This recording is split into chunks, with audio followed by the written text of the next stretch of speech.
Welcome to the program. Final day. I was just talking with Scott, our audio engineer. Last time I did this, I was the last session, I think, before Penn and Teller in 2020, before everything shut down. So this is a lot more hopeful now. So I'm delighted everyone's thought enough about compliance to join us here today. By trade, I am an attorney, so I guess I should start with a bit of a disclaimer that this presentation represents my opinion and not legal advice nor any information on behalf of the University of California in general or the University of California, Berkeley in particular. But with that out of the way, we hope to cover examining the post-breach threat landscape. Many of you know the breach landscape and how to respond, but you might not know of some of the overriding regulations and other threat vectors that usually are not part of the cybersecurity analysis. And we're going to talk about some of those. We're going to review the regulatory enforcement challenges at the state, federal, and international data privacy rules level and other security laws. And we're trying to gain awareness of potential collateral damage from the enforcement, which could include shareholder lawsuits, legal fees, as well as other penalties imposed outside the actual breach itself. And how do you respond to that? How do you take this information and apply that in a professional manner to actually have a difference in the program? So planned steps organizations must take, I do say must, but how those are figured out we'll discuss, to respond to these challenges through what's a quote-unquote effective corporate and ethics compliance program. And we're going to cover two things that you may be thinking, wait, for cybersecurity, what does ethics or even corporate culture have to do with it? And you're going to find out quite a bit. So we'll have a case study. I'm going to deal with mostly with what I call the other cyber risk threat landscape. We all know about the hackers and the bad guys and state actors, but the regulatory enforcement challenge is one that usually gets overlooked. Provide a brief history of compliance and how to build your risk-based compliance program. We're going to discuss what that means and how you would do a program assessment. So with that in mind, let's start with a normal day at the office. Things are going well. You've got the kind of compliance team that's hired. Mainly, maybe they report to legal. Maybe they report to the CEO or someone in the C-suite. Maybe they report to sales. A lot of organizations, companies have compliance under sales. And maybe these compliance people don't really have any training except that they're loyal and they're willing to take a bullet for the organization, or they are fun people to be around with and might have what we'd call, pardon the phrase, but a CYA compliance program. And they're going to protect the organization that way. The kind of data the organization has, think of your own, could be PCI, PII, PHI, could be other private information. Maybe you're working on a contract with, you've got NDAs with defense contractors. Perhaps you've got other private data that falls under GDPR or other privacy laws. And you've got servers and backup systems set up in place, but unfortunately, you can't be bulletproof. Something's going to happen. And let's say your servers get locked out, mission critical files are encrypted, and let's go back one. So typical fact pattern, but uncommon, unexpected enforcement consequences. So here's a concept to think about. When your organization, whether it's hacked by black hats, international threat agents, or state actors acting in much the same way, it's hard to think of a small organization as one that can really defend itself against well-funded state actors. But let's say that happens. The organization, here's the concept to think about today. What if you're not the victim? So you were in charge or possessing sensitive data, which may include private information belonging to other people, especially healthcare side, PCI, PHI, PII, all that. It's locked up, but it's also backed up, and the bad guys have it. So while most organizations take the perspective, wow, we got hit, we're the victims, at the enforcement level, that includes US, DOJ, FTC, other agencies, or on the GDPR side, that organization might now be the target of enforcement investigations. Being hacked might not be an excuse. So I call this the other cyber risk threat landscape. Regulatory enforcement and the legal consequences. This may be privacy breaches, it may be many other types of breaches as well. It's not limited to that. Especially if, let's say, it's not privacy information that was lost, but you have a non-disclosure agreement with a major defense contractor, and you had files that fell under the International Traffic in Arms Regulation, things like that, and it's now been compromised. So not only do you not have access to it, but the hackers do. So the threat vectors we normally prepare for are the people on the left. But do you ever consider when you travel across borders with electronic devices, mobile devices, phones, laptops, that the inspector, the people, the TSA equivalent of other countries, including the US when you come back into the US, have rights to access that data, what's on there. I did a presentation, I don't know if it's still available, at RSA a few years ago on that very subject. The fact of the matter is, you're bringing it to potential, putting it into what I call, it's like data harvesters, and you're sort of handing it to them on a silver platter. So is the organization that suffers a data breach the victim or the target of enforcement? So the calculus that comes into play here often falls along exactly what regulations apply to the data in possession. Now, if you're a company that it's just your own internal data, employee information or business plans, it may also include your sources of customers, vendors, business plans. There's regulations that deal with that as well, although it might not be as extreme as the HIPAA regulations or state breach notification laws. And the question also becomes, what are your obligations as far as notification, and how is that presented? The clock might be ticking as to how soon that organization has to report, depending on the nature of the data. So after you provide notification, regulatory investigations, penalties, fines, litigation, shareholder lawsuits, other challenges to the compliance infrastructure, with the big question, how did the organization allow this to happen?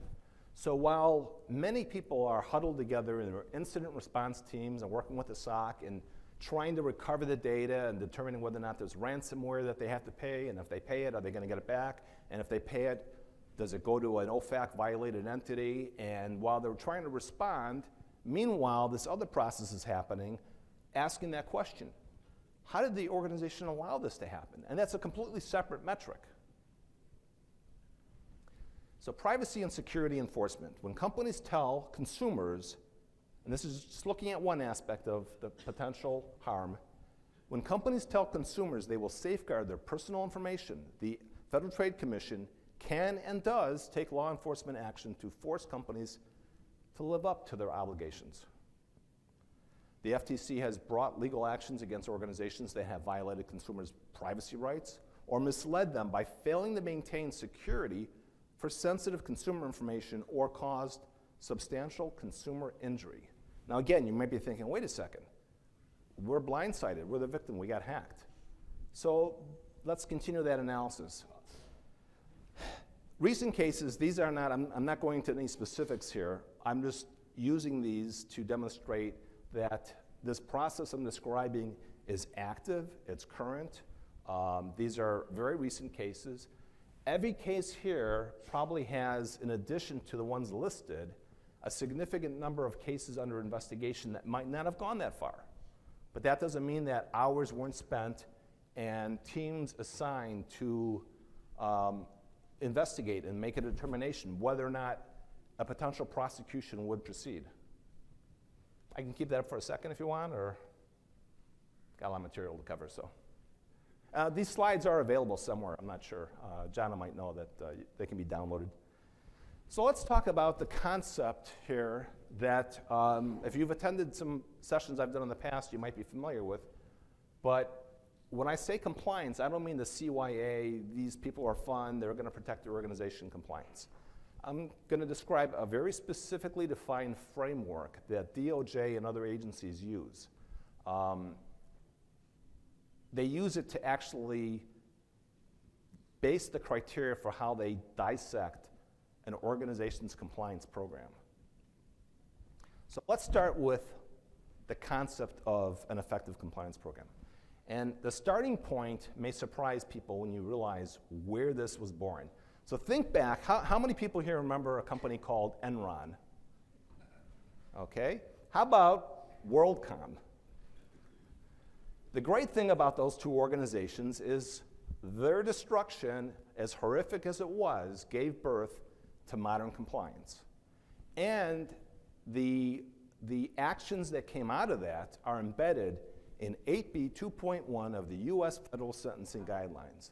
And you're thinking, you know, I'm looking at ISO this, I'm looking at NIST 853, wait, US Federal Sentencing Guidelines now? 8B 2.1, Article 8 is institutional or organizational wrongdoing.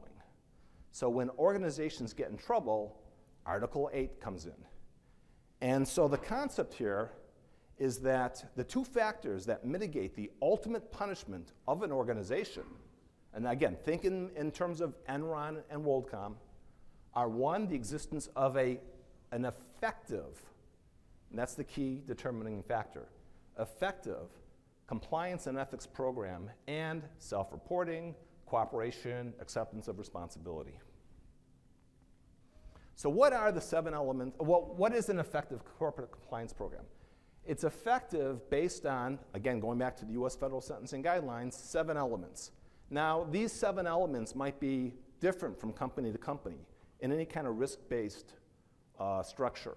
So your 7 elements might not necessarily be my 7 elements, yet it has to be effective based on the risks that the organization's facing. So just to take a few of these here, mostly in the 7 elements model, they're very consistent. So is there monitoring of the activity? I think a typical SOC may very well qualify. But is there training?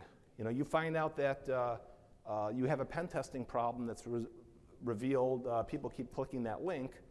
Well, are you training? Do you have policies and procedures for what the personnel need to do to have data hygiene? How are you communicating that information? Is there a communication structure? Is it ad hoc, or is there something that's actually programmatic? Do you have a team that's response and prevention? The good thing about RSA is mostly we're response and prevention here. But policies and procedures, and increasingly with the new guidance from DOJ, internal enforcement and discipline is lately, in the last few years, and I'll cover that, the emerging issue that they're focusing on. Again, that's in the slides that are on there, but most organizations that think they have a compliance program, if you can't point to something like this, you might not have an effective one. So that was it from 2004. I think it was November of 2004 when those guidelines came out. There's been little changes in them around 2010. They were updated to state that the corporate ethics and compliance program has a conflict of interest reporting to legal, for example. The attorney's role in an organization is to protect the organization, whereas an effective corporate compliance program is trying to do the right thing. And that's where they balance it. Who here has heard of Sally Yates? So Sally was in the news a number of years ago. She ran DOJ for a bit. She had, before she took over the Department of Justice, she issued what's known as the Yates Memo. The Yates Memo is really interesting. It's DOJ's modification of how they're going to examine a corporate ethics and compliance program after, say, a breach. And the short version is, we know you've got a compliance program. We hired compliance experts. We're going to shred your program and see if it survives. We're going to put it to the test and determine how effective it is. And we're not going to accept, I think they used the phrase in one of the presentations about the memo, we're not going to accept the vice president for going to jail, the person you're going to throw under the bus. We want to know who's actually involved in this and how your corporate willingness to provide that may be very much a determining factor for how this matter gets resolved. So post-Yates, after Sally Yates left the Department of Justice, there's been a continuing growth of this process. It could almost be described as like tightening a noose. So 2017 guidance included a list of 119 questions grouped into 11 topics that federal prosecutors might ask companies in evaluating the effectiveness of their compliance programs. The overarching theme of the 2017 guidance were that the company's compliance programs should be well-funded, supported at the top by upper management, and closely integrated into everyday business operations. Has to be demonstrably effective and appropriately tailored to a company's unique risk profile. April 2019, 3 fundamental questions in evaluating a company's compliance program came out. 1, is the program well designed? 2, is it being implemented effectively? And 3, does it work in practice? More recently, last year, there was a new memo issued called the Monaco memo from Lisa Monaco, who I believe is the, I think, Deputy Attorney General. And the trend leans towards more on the enforcement side, looking at an organization's internal discipline and organizational penalty phase, and how compensation is tied to reporting of disciplinary issues internally. And then they updated the guidance again, March of 2023, tightening the noose further, increasingly looking at policies. Also, specifically the last 2 years, DOJ's focused on how a corporation has policies dealing with the use of electronic mobile devices and other communication tools, and whether or not those tools are tailored to the, or used in alignment with the business purposes. So the fun people who are doing inappropriate surfing and going to bad websites on the organization, if that's tolerated, that may very well come back to bite someone at the organizational level. Something else interesting along this, others are getting involved in this. And I do want to mention that even if your organization is domestic, I mean international, so I'm talking about DOJ, I'm talking about the US Federal Sentencing Guidelines. The Society of Corporate Compliance and Ethics, of which I'm a member, has a huge growing international component. So even though the US Federal Sentencing Guidelines are US, even though DOJ is US, even though a lot of these concepts are US based, the framework concept has become widely adopted worldwide. And so organizations worldwide tend to be looking very closely at an organization's, federal or regulatory and enforcement agencies of international countries are often looking at that framework as a basis for how they look at these cases. So even if you're US only, this may be a factor in your own mitigating circumstances. Having a good program could help you if you're international. So it's not that it's only domestic, if I can just stress that one point. Anyway, the GAO, the Governmental Accountability Office, also came out with what they call the 8 elements, mostly geared towards my industry, which is academia, but it has a lot of analogy to the same area. So they actually now have 8 elements, one of which would be having certain documentation in the form of a manual, an operating manual. Another one is using the risk assessment itself as a separate element. So let's talk about that for a second. The GAO 8 elements model, again, these don't have to be matched up directly to an organization. It needs to be in alignment, risk-based, based on your own unique circumstances. So we have internal audits is how they summarize it, record keeping, And by record keeping, oftentimes if you're dealing with the US federal government, agents may show up and say, show us your records for that. We'll wait 20 minutes. And if you can't produce them or you don't have them, that itself may constitute a violation. Not so much that you may be calling your lawyers and buying time and all that, but the fact that you might not even know where they are, that's a problem. Training records, management commitment, operational structure. Sorry if the text is a little small. Reporting and addressing violations. For things like you're shipping things internationally, including data, technical information. If an export control license or an ITAR license is required, if you're dealing with controlled commodities or controlled information, have you applied for that? What's your system for determining that? And then risk assessment, they actually make that an actual element now, and that's going to be really a key thing that we're going to cover moving forward. And then, do you have a compliance manual? Or what I like to call a compliance binder, and I'll cover that. But it's, if somebody shows up and knocks on your door and says, show us your program, can you summarize the program quickly? Can you show them? Do you have like a binder that says, here's our program, and it's all up to date? So something we'll cover. So one approach to implementing a compliance solution, and this is kind of how I've been involved in a number of violations and a number of disclosed violations that have resulted in 0 penalties. And the reason for that, as well as my sister organizations that have often had well-publicized financial penalties, the difference was we had a program all lined up.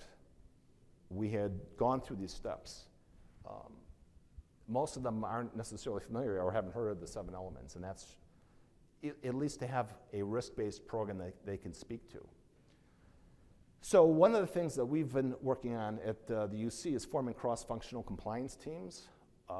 As a member of the, I'm on the board for something called the Bay Area Ethics and Compliance Association, and we recently had a session for our members on what we call compliance liaisons or compliance ambassadors.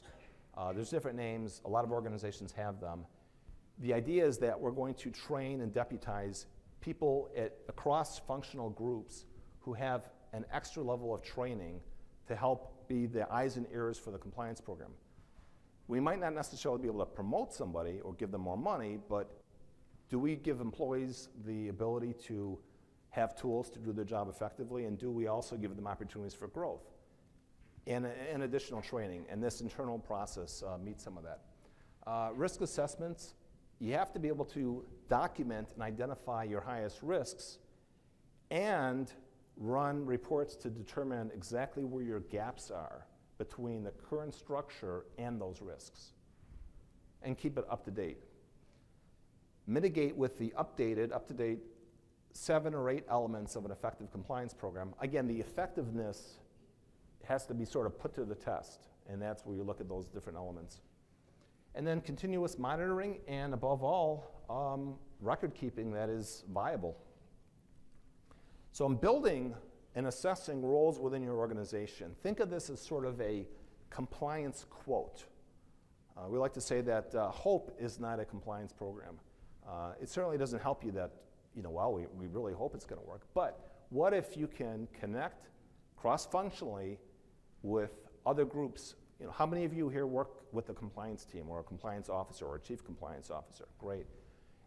Is there an organization, do you have committees that meet and discuss these things? And then who's on that committee? And are there records of the committee meeting? Maybe it's only 3 times a year, but that alone could be extremely useful if needed. So everything starts with tone at the top, a commitment from senior leadership that they support a program. That is absolutely critical. Policies, procedures should be documented. Something about standard operating procedures and SOPs. They can't just be, well, we've just created these, here they are.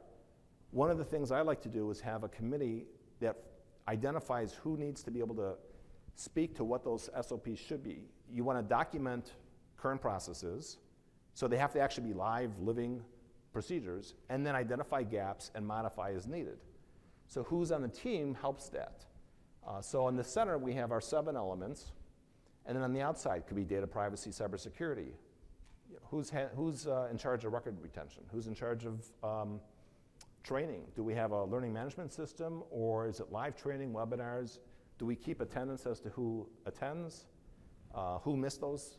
Where are those records kept? Are they available upon request? Pen testing, enforcement of policy.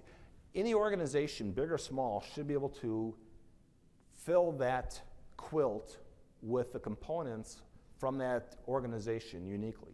Again, yours may be different than mine, which may be different from the person in the building next door or the next suite.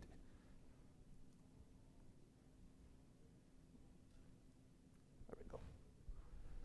So in your compliance committee, this is just a really good example, I think, of one that works well. Again, whether it's meeting monthly or quarterly or 3 times a year, IT, cybersecurity, legal, sales and service. One of the problems that exists in implementing a framework like that is, I think it's the same problem everywhere, silos. And oftentimes you find that somebody in one area has no idea what the people in the next area do. They don't know their function, and if they see something, they can't escalate it because they don't recognize it. They haven't had training to recognize the issue, to know who to call.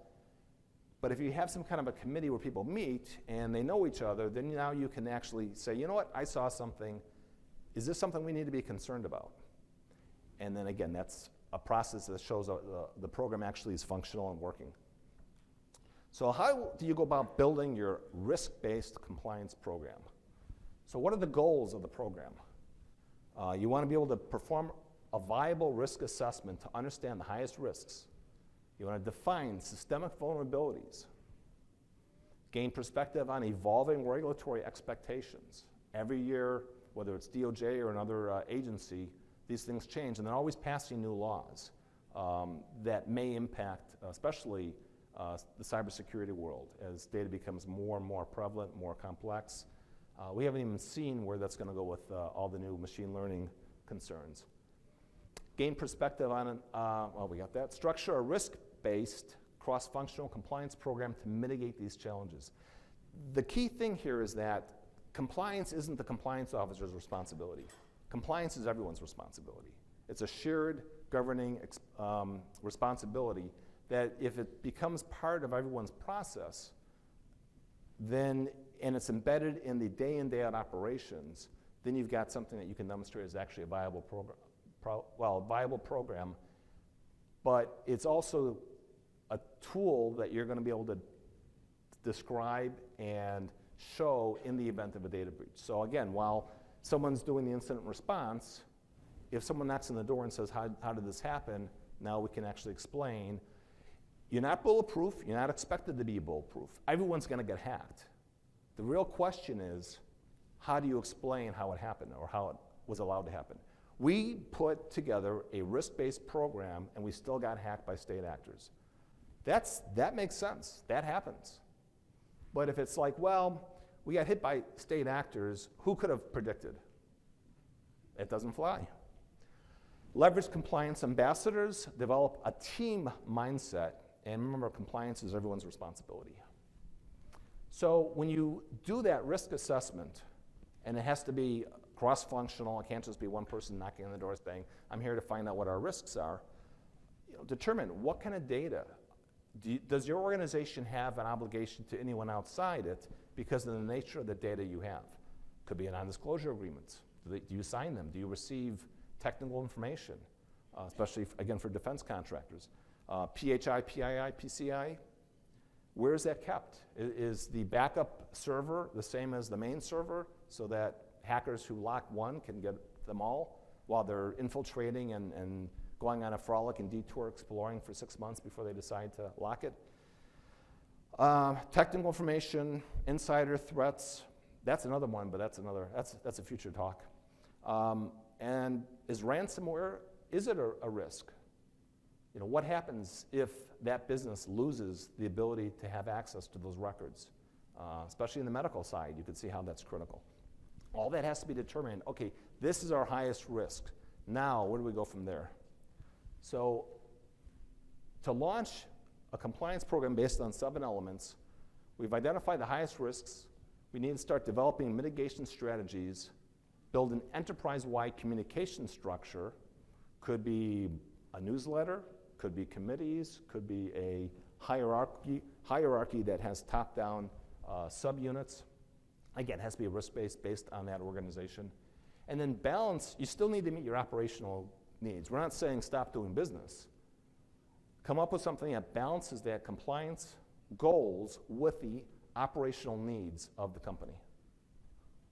So let's talk program elements. And I'm going to be looking a little more towards mine, but you'll see how they'll fit in yours as well. So if I'm building a program, I'm publishing SOPs that are developed organically with discussions to actually reflect the reality. Deputizing and training liaisons who can recognize issues before when they first pop up. Putting in the learning management system or some sort of online training, or maybe it's just webinars, but have something where people are kept up to date. I'm a big fan of infographics or documents that help train people without actually having to train them. So nobody wants to be trained. Nobody wants to become an expert in some obscure field. But the way you get around that is if you have simple one-page infographics that are easy to look at, quick reference, you see this, call that person. Great tools to have. Legal/cyber compliance committee. And then I like to say leverage inconvenience. It's quite convenient for a senior person to grab their office laptop and go off to an international destination. That's convenience. Inconvenience would be saying, okay, we're going to give you a special laptop or a special iPad, and I've been involved in setting those programs up, and there's definitely hassles, there's learning, there's a learning curve on that, but for somebody to do that, you're now taking the steps necessary to say, okay, if I'm traveling with this device, why do can you hear me? Good.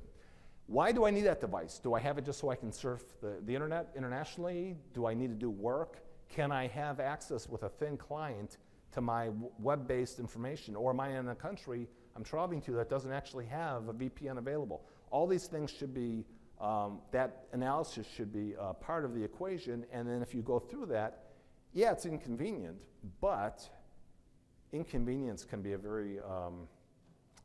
a saving grace in something like that. So program binder, I mentioned this earlier. You get a knock on the door, it's a federal agency, and they just say, you know what, we're investigating something. Show us your compliance program. So if they do that with me, in my binder, I may have the compliance program overview documented, any communications that went out about it. I apologize for the small print. Again, I can read some of this off if you like. And there was a downloadable version. But policies, SOPs, cross-functional work groups, who's the memberships, how often do they meet, if you have monthly calls, are there agendas? How do you document all these elements? PSA contracts, private service agreements for outside experts who help you on different areas.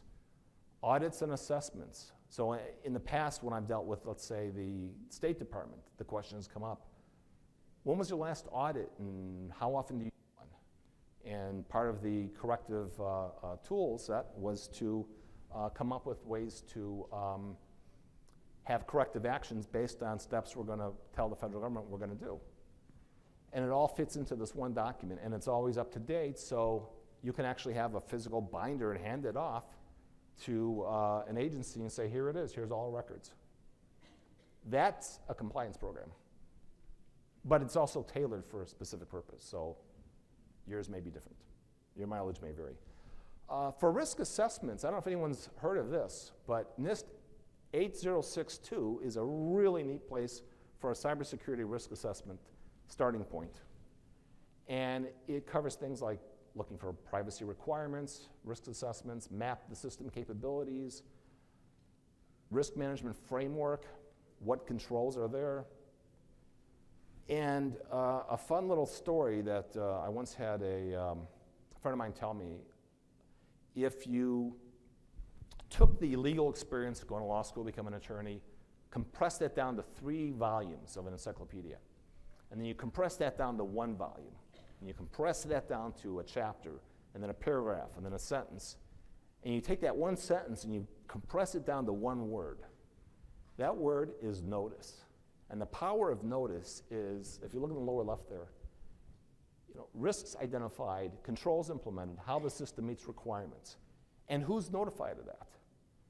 So the role on the compliance side, whether it's cybersecurity compliance or ethics and compliance, is to not mean that you're charged with solving that problem, but if you identify it and you provide notice to leadership, that's on them.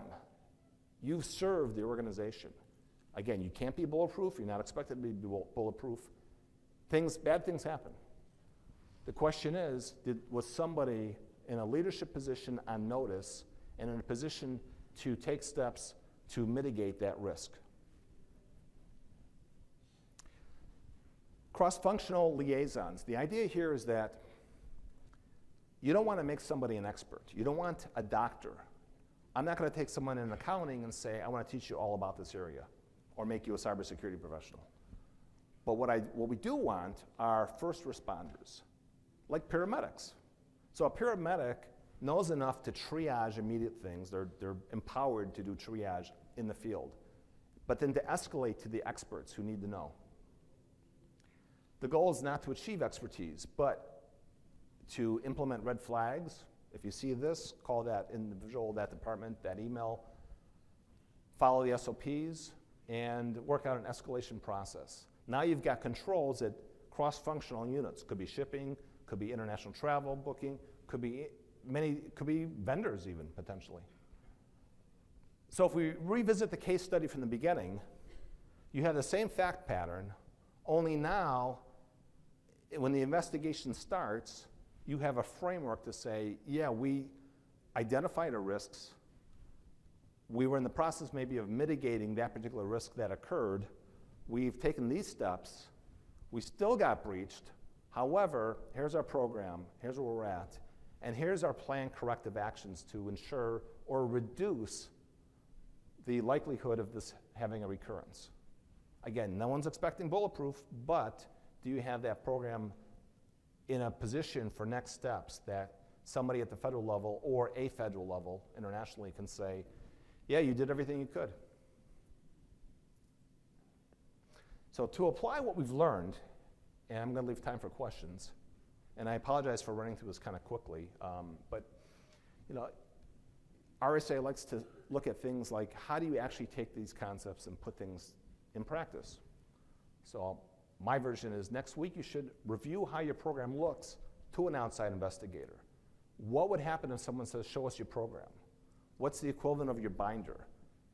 Is it hope? Is it, well, we have these fun people, they're great when we have office parties. Or do you have an actual viable concept, even if it's only rudimentary? Here's what it currently it consists of. In the first 3 months following this presentation, perform a risk assessment. Find out what the information is. Again, notice being what it is, that's a powerful tool, especially to get things changed. Define appropriate risk-based controls that would mitigate the risks you've identified. And then within 6 months, launch a formal committee. Determining who would be on that committee is part of the fun. Plan to establish a program that hits all 7 or maybe even 8 elements of this, and then update it on a regular basis. To have a compliance committee meeting that says, okay, we've now had this for, say, a year. Let's evaluate. Is it still meeting our needs? Here's the kind of threats we're facing. As the threats evolve, as the regulations in the cyber threat environment on the enforcement side evolves, the new guidance comes out from DOJ, let's reassess where our program's at. Concluding thoughts, a bulletproof program fails if no one uses it. So at the very least, you can't be a compliance program in name, however great it is. It actually has to be functioning based on that organization's needs. Organizations providing solutions such as tools and infographics results in personnel reaching out in advance with questions. I did see something that didn't seem right. Boom, you've got a program that works. You've got escalation structures. And think about how you can build in inconvenience, because that provides opportunity to provide solutions. And thank you. If there's any questions, happy to speak to that.